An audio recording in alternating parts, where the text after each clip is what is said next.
Hi! Hello! నమస్తే. Welcome to our channel. నేను మీ సిరి. ఈరోజు మనం చెప్పుకోబోయే కథ 'ప్రియా నీదాన్ని' పార్ట్ 157. ఇక కథలోకి వెళ్దాం. ఒక నైటే కదా! ఏం పర్లేదు. రేపు మార్నింగ్ వచ్చేస్తానులే అన్నాడు రిషి. అవని తలాడించి బ్యాగు పట్టుకొని రిషితో పాటు కిందకు వచ్చింది. మొట్టమొదటిసారి అత్తారింటి నుంచి అతడిని వదిలి పుట్టింటికి వెళ్తున్న ఫీలింగ్ ఆమెలో. అతను కనుమరుగయ్యే వరకు విండో నుంచి చూస్తూనే ఉంది. తన మీద అంత పిచ్చి ప్రేమ పెంచుకున్న ఆమె గురించి ఆలోచనలు తెగనేలేదు అతనికి. ఆ ఇంట్లోకి అడుగుపెట్టగానే ఎప్పటిలా గోడల వైపు తల తిప్పి చూసింది. రాహిణి ఫోటో కనిపించలేదు అవనికి. అవని, ఇప్పటినుంచి ఇది నీ రూమ్ అంటూ కిందనే ఒక గది చూపించింది నీరజ. అవని తల ఊపి బ్యాగు లోపల పెట్టి వచ్చింది. పూజారి గారితో ఫోన్లో మాట్లాడుతూ బయటికెళ్ళిపోయాడు రాహిణి వాళ్ళ నాన్న. గుడిలో పూజ గురించి కాసేపు మాట్లాడింది నీరజ. మీ పెళ్లి తర్వాత నిన్ను చూశాను. ఎంత పెద్ద జుట్టు. ఇప్పుడు ఇలా చేసుకున్నావు అని మందలిస్తూ హెయిర్ ఆయిల్ తీసుకొచ్చింది నీరజ. అవని ఇబ్బందిగా ముఖం పెట్టి పట్టించుకోలేదు నేను అని నెమ్మదిగా అంటూ ఉంటే, ఇలారా అని అవనిని తన ముందు కూర్చోమని చెప్పి సోఫాలో కూర్చుంది నీరజ. ఆమె తల అంతా నూనె పెట్టి మర్దిస్తుంటే అవని కనులు మూసుకుపోయాయి. వాళ్ళమ్మ గుర్తొచ్చింది ఆమెకి. శని ఆదివారాలు ఇలాగే నూనె పెట్టి తలంటి పోసేది. ఆ టైంలో అవనికి ఎంతగా నిద్ర వచ్చేదో. అప్రయత్నంగా ఆమె పెదవులు అందంగా విచ్చుకున్నాయి. అలాగే నీరజ ఒడిలో తల పెట్టుకుని కళ్ళు మూసుకుంది అవని. జుట్టుకి ఏమేం పట్టిస్తే బాగా పెరుగుతుందో రాహిణి అవనికి చెబుతోంది నీరజ. అవని జుట్టు డ్రై అయిపోవడం చూసి పనిలో పనిగా 2 చివాట్లు కూడా పెట్టింది. అవని అవి వింటోంది నవ్వుకుంటూ. రాహిణి కూడా పెద్ద జుట్టు ఉండేది. చివరికి మొత్తం ఊడిపోయింది. తనలో తను అనుకున్నట్టు పైగే అనేసింది నీరజ. ఆమె స్వరం పూడుకుపోయింది. అవని గబుక్కున కాళ్ళు తెరిచి నీరజ వైపు చూసింది. అప్పటికే నీరజ కళ్ళల్లో నీళ్లు కారిపోతున్నాయి. కూతురు గుర్తొచ్చి మళ్ళీ ఏడుపు ఆపుకోలేకపోతోంది ఆవిడ. గబుక్కున లేచి ఆమె పక్కన కూర్చొని ఆమె చేతులు పట్టుకుని ఏడవద్దన్నట్టు చూసింది అవని. నీరజ కళ్ళు తుడుచుకుంది. అయినా కన్నీళ్ళు ఆగట్లేదు. ఆత్మహత్య ఎందుకు చేసుకుందో? మరి కొన్నాళ్ళైనా ఉండేదేమో, లేకపోతే ఇంకా బ్రతికేదో. నేను వెళ్ళేసరికి ఫ్యాన్కి వేలాడుతుంది అని ఆవిడ వెక్కిళ్ళు పెట్టి ఏడుస్తూ చెబుతోంది. ఇన్ని రోజులు ఒంటరిగా ఉండి ఉండి ఆమె ఆ బాధ దాచుకోలేక ఆమెను ముందు బయట పెడుతోంది. ఒకవైపు ఆమె బాధ, ఆనాడు రాహిణి పరిస్థితి గుర్తు చేసుకోగానే అవనికి కూడా కన్నీళ్ళు ఆగనేలేదు. ఎన్నో ఏళ్లకు పుట్టింది. మా చివరి రోజుల వరకు ఉండలేకపోయింది. ఆమె ఏడుపు చూస్తుంటే అవనికి గుండె పగిలిపోతున్నట్టే అనిపిస్తోంది. కళ్ళ ముందు కడుపున పుట్టిన కూతురు మట్టిలో కలిసిపోతే భరించే వాళ్ళకే తెలుస్తోంది ఆ వేదన. నీరజ తనను హత్తుకుంది అవని. ప్లీజ్ అమ్మా, ఏడవకండి. అవని ఒకవైపు ఏడుస్తూనే సర్ది చెప్పసాగింది. ఆమె కూడా ఏడుపు కప్పుకోవడానికే ప్రయత్నం చేస్తోంది. ఆవిడ ముందే అనుకుంది అవని వచ్చిన తర్వాత రాహిణి గురించి మాట్లాడకూడదని. కానీ అలాగే ఉండలేకపోయింది. రాహిణి వాళ్ళ నాన్న ఫోన్ కాల్ అయిపోయి ఇంట్లోకి వచ్చేసరికి భార్య ఏడుపు వినిపిస్తుంటే ఆయన నివ్వెరబోయారు.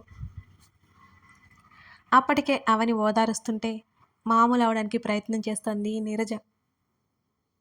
ఎదురుగా ఉన్న భర్తను బేలగా చూసి, నేను బాగానే ఉన్నానా అవని అంటూ అవనికి దూరం జరిగింది. తన కూతురు గురించే తన భార్య ఏడుస్తుందని ఆయనకి అర్థమైపోయింది. భార్య భుజం తట్టి పక్కన కూర్చున్నాడు. కాసేపైనా ఆ జ్ఞాపకం నుండి బయటికి తీసుకురావడానికి అన్నట్టుగా, కాఫీ తీసుకురానా మీ ఇద్దరికి అని అడిగింది అవని. ఆయన తలాడించగా నీరజ ముందు కూర్చుంది. అదంతా ఇలాగే వదిలేసావు ఏంటమ్మా, ముడిపెట్టు. ఆమె మాటలకి ఆ దంపతులకి చాలా ఊరట కలిగింది. అవని జడ అంతా ముడిపెట్టి చిన్నగా నవ్వింది నీరజ. అవని కిచెన్లోకి వెళ్ళి హ్యాండ్ వాష్ చేసుకుని కాఫీ పెట్టడానికి పాలు వెతికింది. అవని రాహిణి పోలికల రూపంలో ఎక్కడా పొంతం లేదు. కానీ మనసు మాత్రం ఒకటే. ఆయన మాట్లాడుతుంటే ఆ మాటలన్నీ అవనికి వినబడుతూనే ఉన్నాయి. ఆమెకి కన్నీళ్ళు వస్తుంటే మరోసారి బలంగా కళ్ళు తుడుచుకుంది అవని. మరొక 10 నిమిషాలకి టీ తీసుకొచ్చి, కాఫీ పౌడర్ కనిపించలేదు, అందుకే టీ పెట్టాను, నేను టీ బాగా పెడతాను అని హుషారుగా చెప్తూ ఇద్దరికీ అందించింది. తను ఒక కప్పు తీసుకుని ఎదురుగా కూర్చుంది. చిన్నప్పుడు రాహిణి తనని కాపాడిన సంగతి వారికి చెప్పాలని ఉన్నా ఎలాగో అర్థం అవ్వక వాళ్ళు అడుగుతున్న వాటికి సమాధానం ఇస్తూ వాళ్ళతో కాసేపు మాట్లాడుతూ గడిపేసింది అవని. రాత్రి 9 గంటలవుతున్నా ఇంకా తనకి ఫోన్ చేయని రిషి మీద అవనికి ఒళ్ళు మండిపోయింది. అతనికి కాల్ చేసి స్పీకర్ ఆన్ చేసి బెడ్ మీద బోర్లా పడి మెడలో ఉన్న చైన్ని కోపంతో పళ్ళ మధ్య బంధించేసింది ఆమె. రిషి కాల్ లిఫ్ట్ చేశాడు. వెంటనే వీడియో కాల్ చేయగా ఆమె యాక్సెప్ట్ చేసింది. ఆమె రూపం స్క్రీన్ మీద మరింత దగ్గరగా కనబడుతూ ఆమె పెదవుల మధ్య నలిగిపోతున్న చైన్ కినిపించగానే దాని మీద అసూయ పుట్టింది అతనికి. గబుక్కున తేరుకొని చిన్నపిల్లల ఏంటిది తీసేయ్, ఆమె మెడలో ఉన్న చైన్ని ఉద్దేశించి అంటున్నాడని అవనికి అర్థమైంది. ఏదో అలవాట్లో పొరపాటు అని మూతి తిప్పుతూ అంది అవని. అన్ని తిక్కలవాట్లే అని సన్నగా నవ్వుతూ అన్నాడు రిషి. ఆ చైన్ నేరుగా ఆమె హృదయం మీద చేరింది. తన సొంతమైన స్థానం అది దక్కించుకున్నందుకు దాన్ని తీసి పడేయాలనిపించింది అతనికి ఆ క్షణం. అంటావు ఎన్నైనా అంటావు, నేనిక్కడికి వచ్చిన తర్వాత కనీసం కాల్ కూడా చేయలేదు నువ్వు. అవని మూతి బిగించి చిరుకోపంగా చూసింది. ఇదిగో ఇప్పుడే నేను చేయాలనుకుంటున్నాను, నువ్వే చేశావు. అతను భుజాలు కదిలించాడు. బాల్కనీలో ఉన్నాడని అవనికి అర్థమైంది. అబ్బబ్బా, అబద్ధాలంతా అవలీలుగా ఎలా చెప్పేస్తావో ఏంటో, అది నీ వల్లే సాధ్యం. నేను చెప్పాలనుకున్న దొరికిపోతాను, నువ్వెలా చెప్తావో ఏంటో మూతి తిప్పింది అవని. మరోసారి మనోహరంగా నవ్వాడు ఋషి. నవ్వుతో బాగా మాయ చేస్తావు. భోజనం చేశావా అని అడిగింది. ఇప్పుడే అయింది. ఇంకేం చేస్తున్నావు అవని మరింత ముద్దుగా అడిగింది. మాట్లాడుతున్న ఆమెనే చూస్తూ అక్కడే టీపాయ్ మీద ఉన్న డిజైన్స్ వైపు కెమెరా తిప్పాడు రిషి. మళ్ళీ తన వైపుకు తిప్పుకొని ఇప్పుడే స్టార్ట్ చేశాను అన్నాడు రిషి. ఒక్క నిమిషం అని స్క్రీన్ నుంచి పక్కకు వెళ్ళిపోయింది అవని. ఏయ్ దెయ్యం, ఎక్కడికి వెళ్ళిపోయావు అని రిషి అడుగుతూ ఉంటే వింటున్నాను కానీ నువ్వు మాట్లాడు అంది అవని.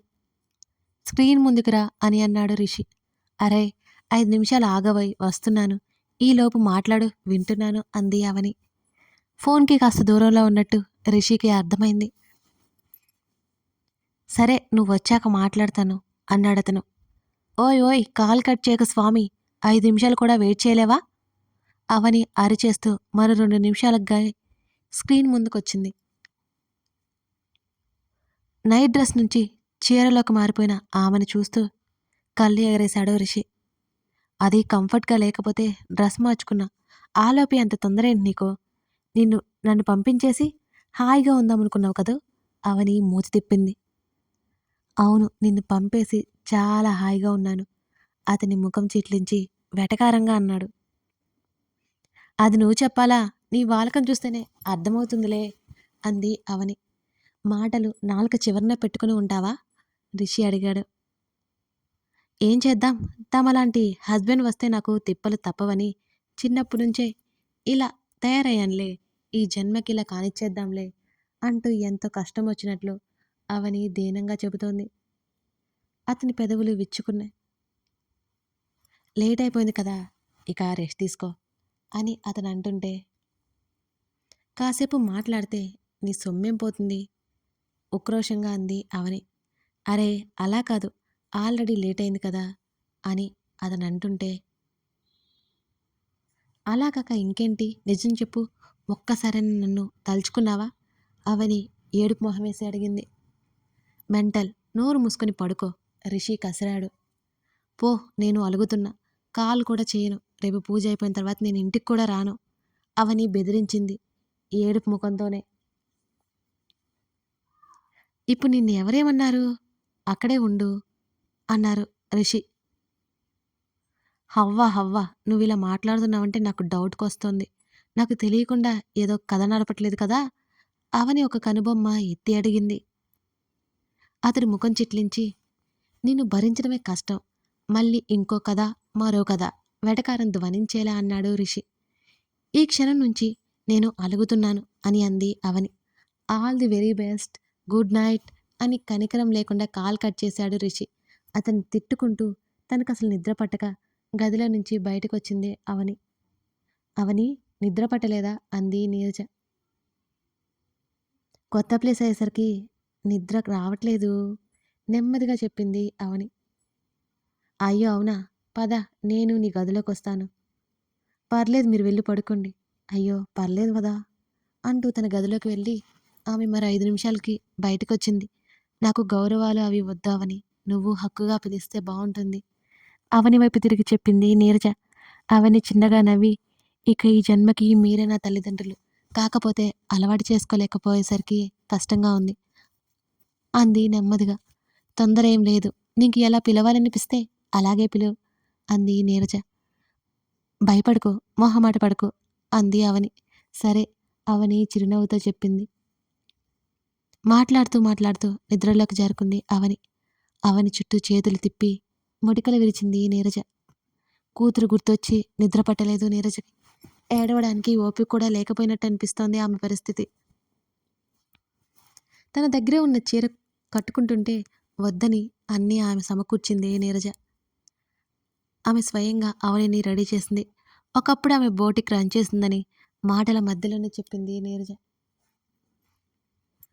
వేటికవే పర్ఫెక్ట్ మ్యాచింగ్ సెట్ చేస్తూ పూర్తిగా అవనిని రెడీ చేసింది.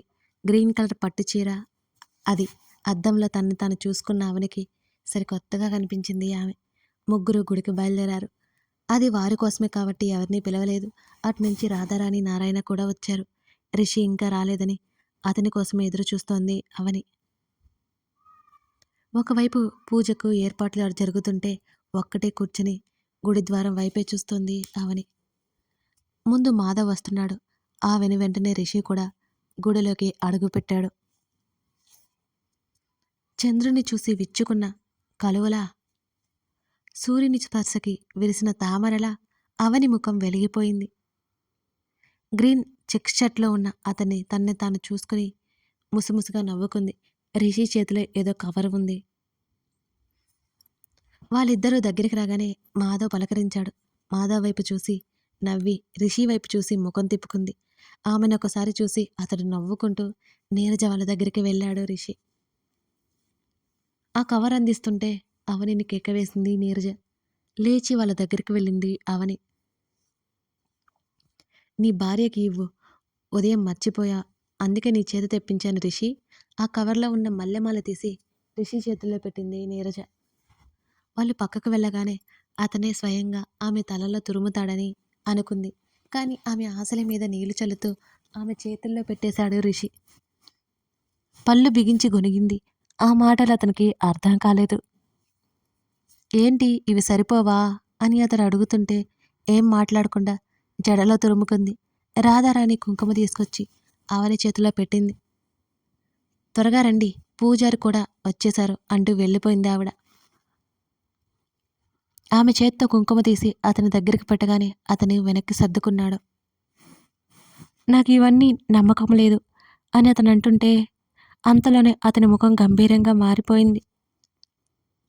అది ఎందుకో అవనికి కూడా తెలుసు. అప్పుడే అక్కడికి వచ్చిన మాధవ్కి అర్థమైంది తన స్నేహితుడి బాధ ఏంటో. కథ కొనసాగుతుంది. కథ నచ్చితే లైక్ చేసి కామెంట్ చేయండి. మన ఛానల్కి కొత్తగా వచ్చినట్లయితే సబ్స్క్రైబ్ చేసుకుని సపోర్ట్ చేయండి. ఇవే నాకు boost up. Thank you for watching this video.